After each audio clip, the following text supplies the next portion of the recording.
Olá, boa tarde. Você já teve dor nas costas? 80% das pessoas já tiveram ou terão dores nas costas em alguma fase da vida. Este problema é o principal motivo de afastamento do trabalho. E as reclamações não vêm só dos adultos e idosos. Cada vez mais, as crianças também sentem o desconforto.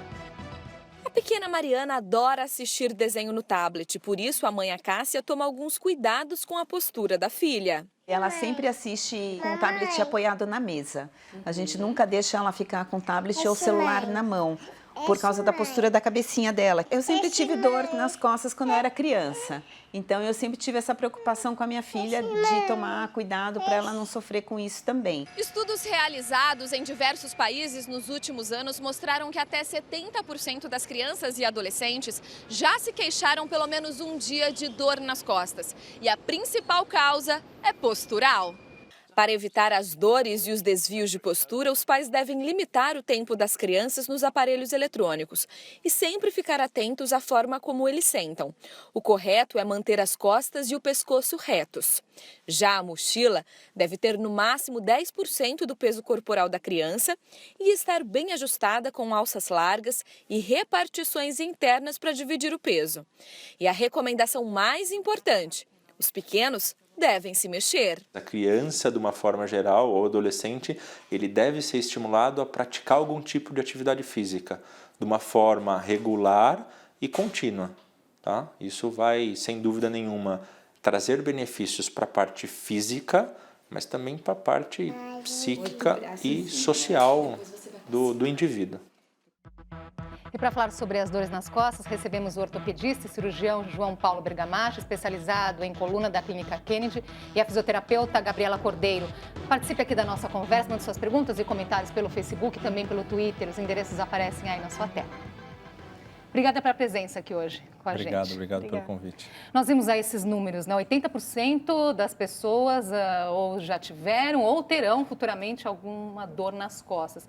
Quer dizer, praticamente todo mundo sabe o que isso significa. É um número muito grande, né, doutor João Paulo? É grande e isso é real, independente da faixa etária.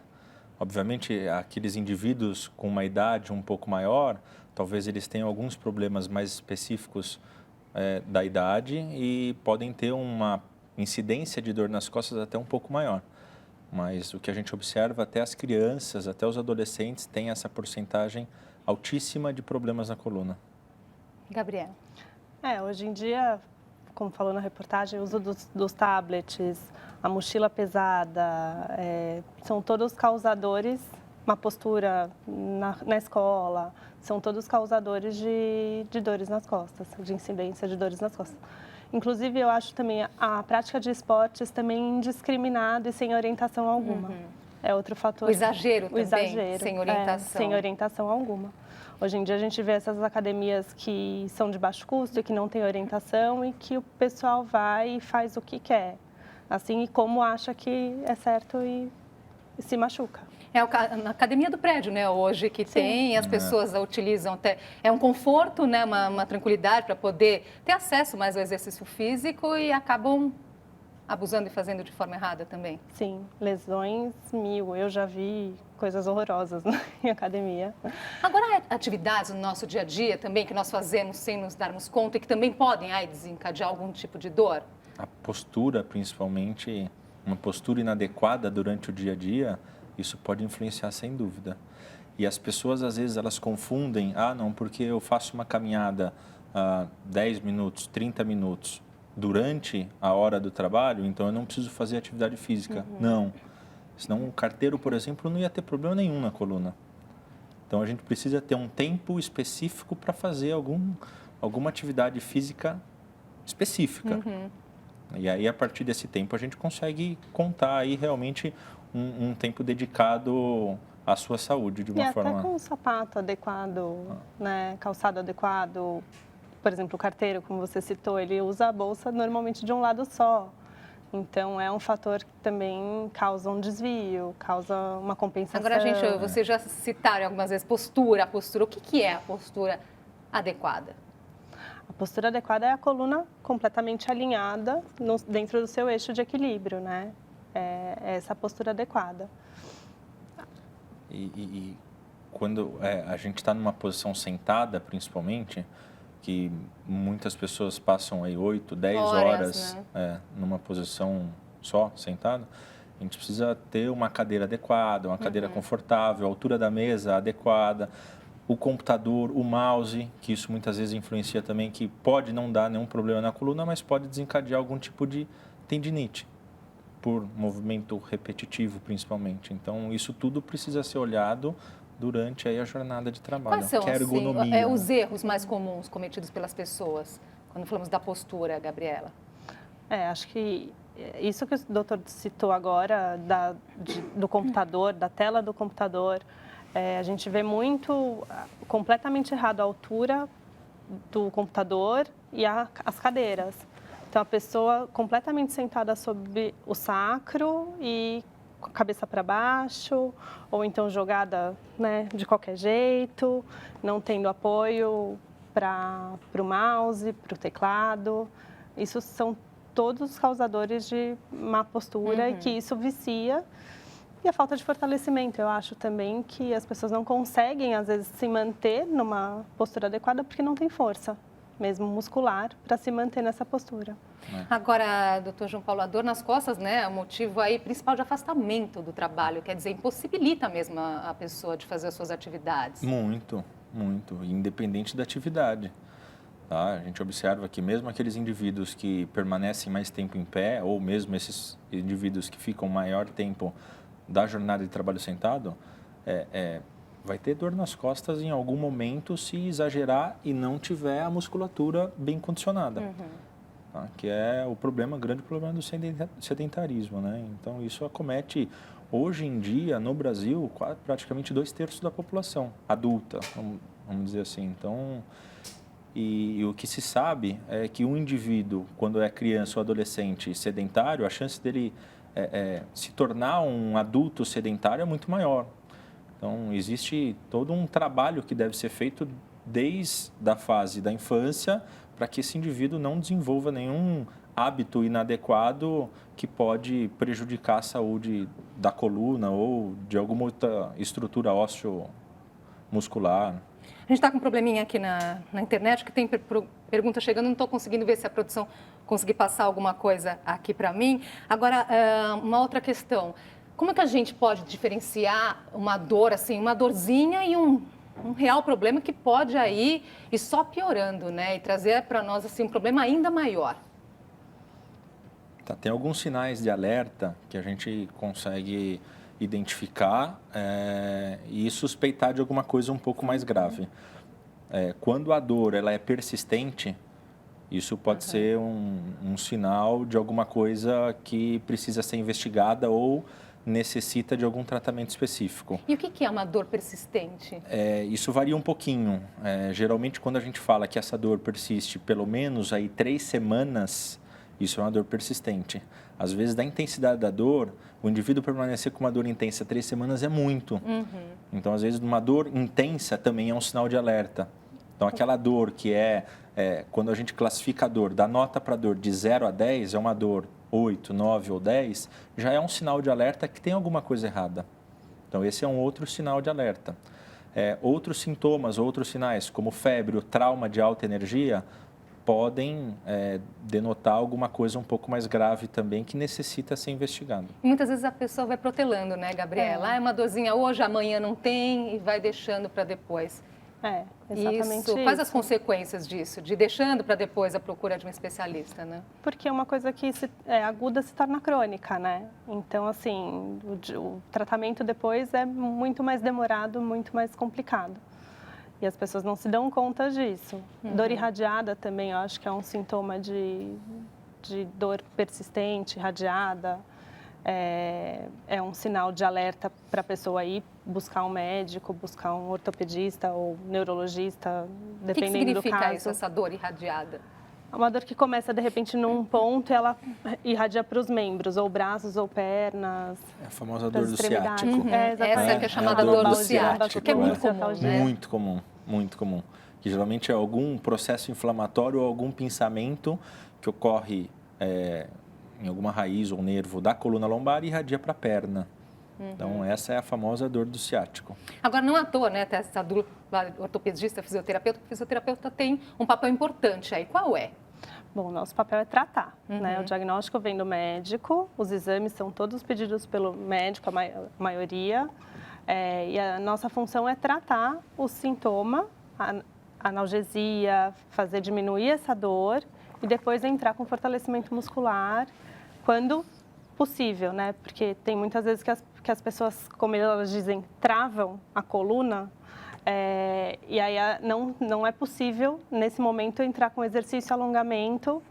Então, é só analgesia e aí depois entra com fortalecimento e alongamento. Agora, a Gabriela falou aí, travar a coluna. Para chegar nesse ponto, outros sinais já existiam antes, doutor João Paulo? Ou isso pode acontecer assim de uma hora para outra? Pode acontecer de repente. Pode acontecer de repente. Pode acontecer num movimento do dia a dia, num movimento inocente. Vai pegar alguma coisa no chão, de uma forma inadequada, trava a coluna. Acorda de manhã, aquele friozinho da manhã, vai escovar dente, inclina um pouco o tronco, trava a coluna. Isso pode acontecer mesmo sem ter nenhum outro tipo de sintoma. E o que fazer nesse momento? Geralmente os pacientes choram nesse momento, né? Mas nesse momento é importante procurar algum serviço médico para tomar algum analgésico adequado, tá? Dentre os analgésicos existem inúmeros tipos para diferentes tipos de dores e um repouso relativo, geralmente, que ocorre aí uma melhora de 48 a 72 horas depois desse episódio agudo de dor. Agora, é possível evitar a dor nas costas? É possível. De que forma? O que a pessoa pode fazer no seu dia a dia? Atividade física adequada, com orientação, alongamento todos os dias, mais de uma vez por dia, eu acho. Isso a pessoa pode ser orientada a fazer em casa, de uma forma adequada, óbvio, porque tem muita gente, a gente vê nos parques, muitos corredores de final de semana, fazendo alongamento de qualquer jeito e de um jeito que não está correto e que acaba causando lesão, isso ou lesão muscular ou lesão na coluna, diversos tipos de lesão. Então, acho que a atividade física é o principal, procurar orientação nesse sentido. E que... A gente precisa dar condições para a musculatura suportar essa carga do dia a dia. Certo. Então, geralmente gera um processo inflamatório ou uma dor muscular, porque a musculatura não está condicionada a suportar essa carga. Então, através ou da fisioterapia ou de algum tipo de fortalecimento, isso a gente costuma conseguir esse condicionamento e esse fortalecimento. Tá? Então, isso que é importante, porque isso pode ocorrer nas estruturas, em outras estruturas também, como o tendão. A tendinite ocorre porque o tendão não está condicionado a suportar esse movimento repetitivo ou uma sobrecarga que foi gerada. Então, da mesma forma, esse condicionamento e esse fortalecimento dessa estrutura vai permitir executar a mesma atividade sem gerar esse processo inflamatório. Pois é, então quer dizer, atividade física para o fortalecimento, né? Mas assim, no momento que a pessoa está com dor, tem alguma atividade que ela não deve fazer? Quando a musculatura está inflamada, geralmente a gente não orienta gerar nenhum tipo de sobrecarga nela. Então, uma bolsa de água quente ajuda a dar uma relaxada na musculatura e pode dar até mal, um conforto. Não vai fazer mal, porque eu acho que o principal erro dos brasileiros nesses casos é procurar massagista, quiropraxista ou tomar remédio por conta própria e sem orientação médica, não ir procurar o profissional adequado nesse momento que é o médico. Né? No momento da dor aguda ou da dor persistente, é o médico quem deve procurar. E quando a gente fala, vamos fazer um pouco de fisioterapia para poder melhorar essa dor mais aguda, muitas vezes as pessoas acham que é uma fisioterapia justamente para fazer exercício. Mas não, nessa fase aguda é mais para poder fazer uma fisioterapia analgésica mesmo. Então, é para passar a dor mesmo. Para diminuir o processo inflamatório, diminuir o limiar de dor e esse paciente ficar mais confortável. Sim. Vamos fazer uma pausinha aqui e o JC Debate volta já.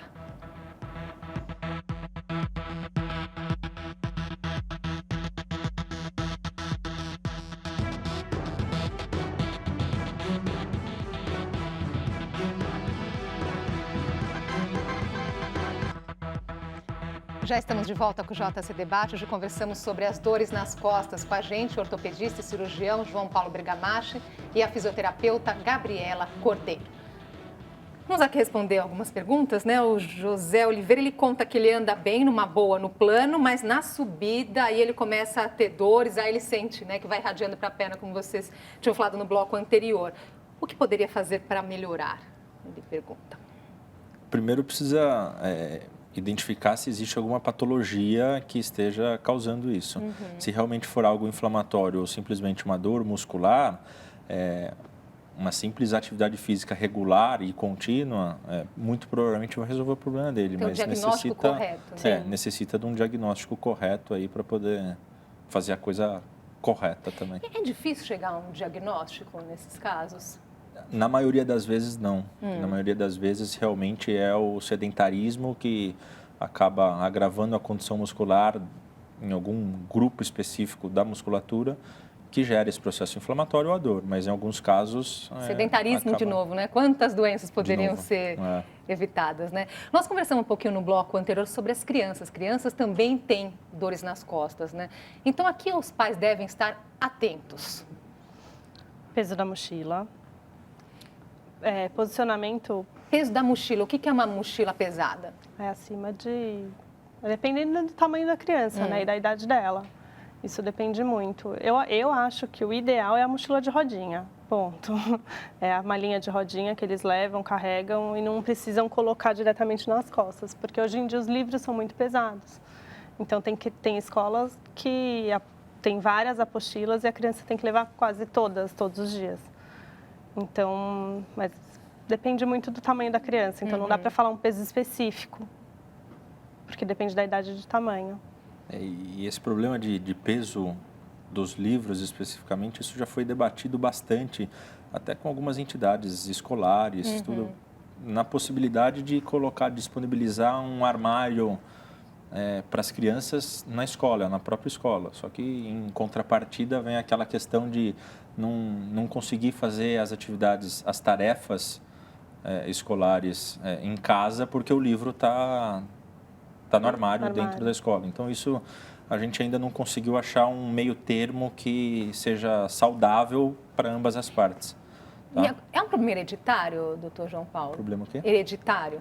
Geralmente não. Esse problema do excesso de peso das mochilas é um problema basicamente postural e muscular. Mas essas dores nas costas?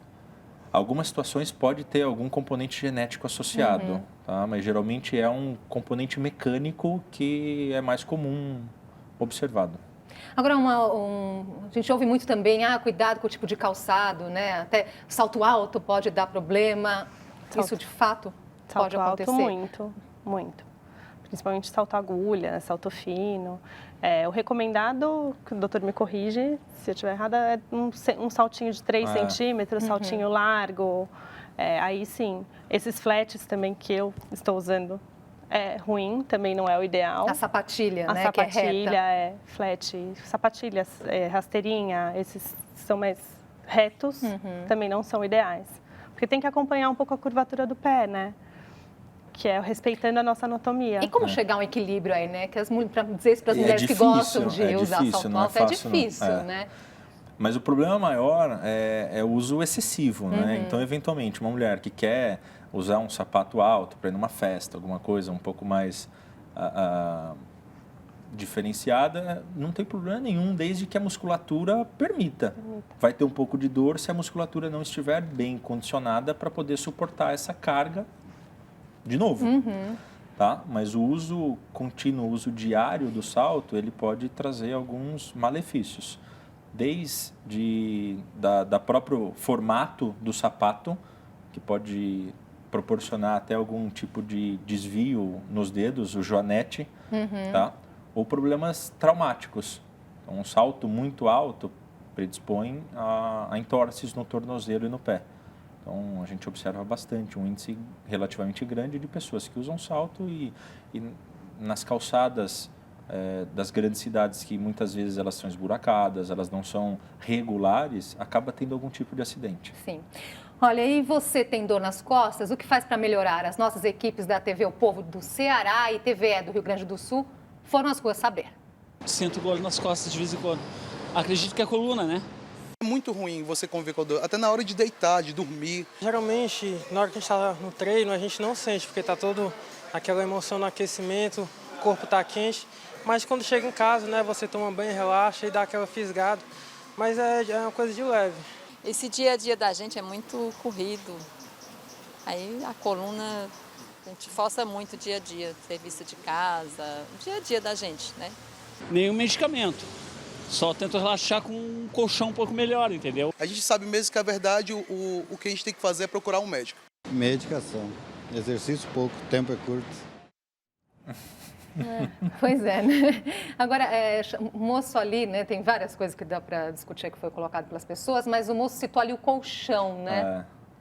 Que tipo de dica nós podemos dar do colchão? Como O colchão o pode colchão... influenciar. A dica que a gente consegue observar que o colchão realmente está velho é quando ele começa a ter um formato nu, né? Fica mais afundado onde você fica deitado. Então, por isso até que alguns fabricantes, eles sugerem que o colchão seja virado de todos os sentidos para poder ser gasto de uma forma mais uniforme. É isso que a gente ouve, né? Virar de tempo em tempo. Como que é que deve? De quanto tempo? Como que isso pode ser feito?